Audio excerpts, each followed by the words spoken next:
99% of Kling creators keep generating disappointing videos like this, wasting credits each time. When instead, they could be creating cinematic videos that look like this every time if they just made one small change. I wasted over $1,000 on credits before realizing the simple 6-step method, which I've called the clears method, that professionals use to generate Hollywood-level videos. With this method, you'll generate beautiful Kling videos that look like these. So I'll run through it in the next 5 minutes so you can stop burning a hole in your wallet. But first, jumping into Kling here, here's a quick bonus tip to save you even more money. You see up here, we've got Kling 2.1. Kling 2.1 just came out. You can see here, it was Kling 2.0 until just a few days ago. So make sure to choose that and head down here and make sure with this drop box, you've got professional chosen. You'll see standard up here. Ignore it, the resolution is too low on standard. So make sure to choose 2.1 professional by clicking this here. It's 60% cheaper than using Kling 2.0. And the link to Kling is in the description to this video if you're not already set up.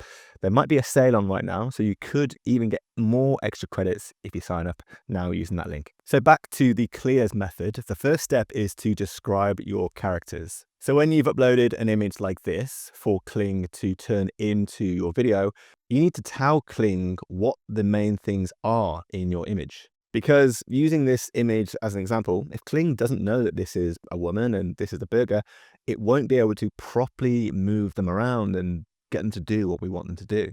So your average Kling user might actually unknowingly already be doing this character step. They might write something like, a woman sits by a burger, but that is not good enough. A pro Kling user would go one step further and write something like, a stunning young supermodel sits behind a massive cheeseburger. This added level of detail helps Kling properly understand exactly who and what is in the image so that it can properly move them when it turns the image into a video. And by the way, you're going to see each part of the prompt I use to make this good video on the right here as we work through each of the 6 clears steps. And at the end of the video, I'll put the full prompt on screen for you so that you can copy and paste it yourself and use it as your own prompt template. And the next step in this pro prompting method is life, because our character descriptions are useless unless we give them movement, we give them life. So your average Kling user might naturally do this and type in something like, they eat the burger into their prompt. But to always get great results, you need to be more creative and detailed.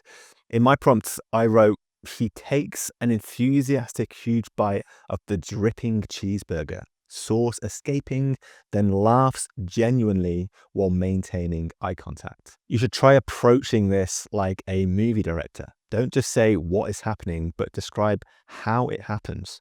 When I wrote that they laugh genuinely, I'm describing the how. It's genuine. Explain every last detail.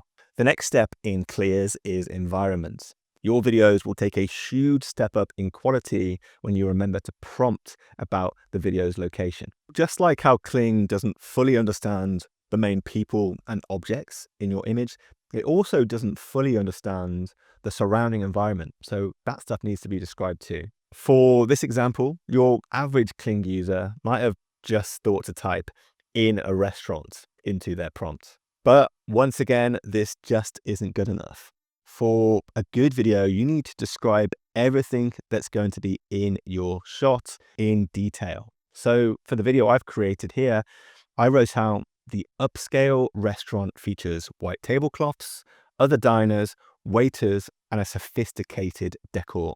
Make sure you cover absolutely everything that's in there. You're not just describing a background, you're going to be creating a world that makes viewers want to step inside.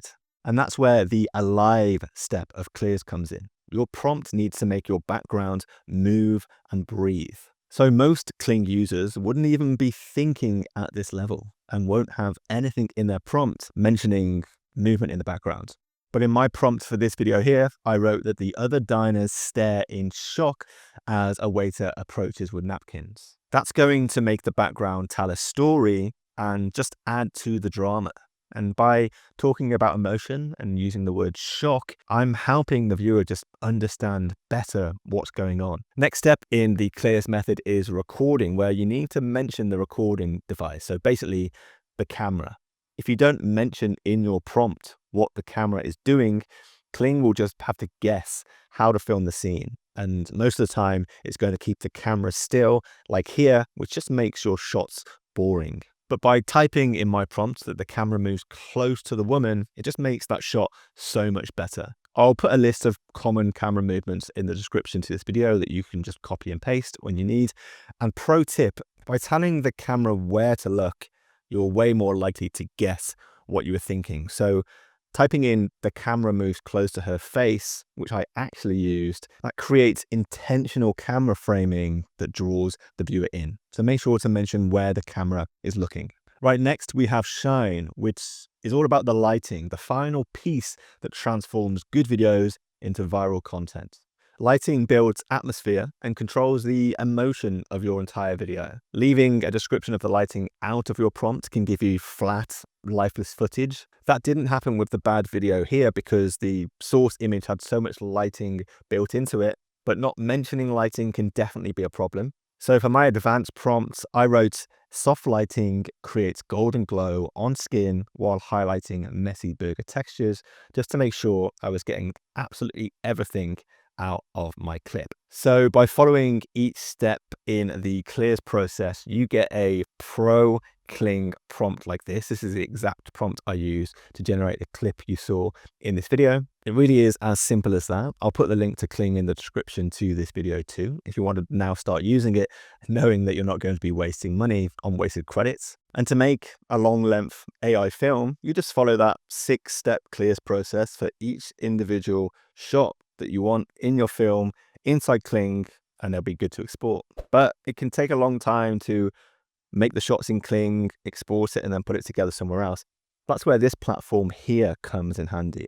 You can actually use Kling inside it to generate your videos, but it also has a sounds, voice, and music generator inside it, and even editor built inside it where you can put all that together. So watch that video next for a tutorial on how to do that. It's really useful, and obviously remember to subscribe to the channel too.